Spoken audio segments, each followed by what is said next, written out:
ให้วันนี้ไม่ได้ไปสวนวะบ่มีหยังอ้าวจะถามนี่นะถามหยังบ่ลงไปสวนบ่มีหยังเด้ออ้ายกำลังเฮ็ดหยังซื่อซั่นโอ้ไอ้กำลังซอกโหลดเพลงไปฟังอยู่สวนว้ายบ่มีเน็ตมันสิฟังได้ไอ้มีแอปดีๆมาบอกบ่ใช้เน็ตเลยว่ะ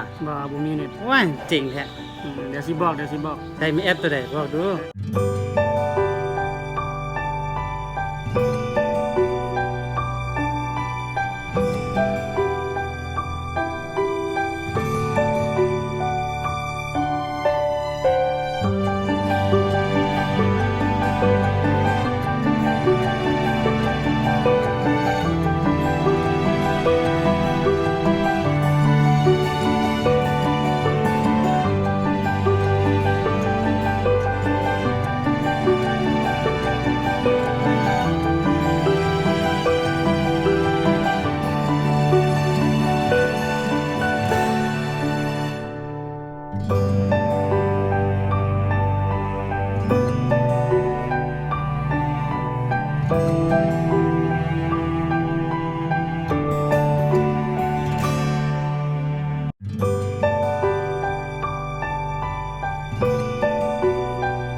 Được nhiều hạnh phúc cho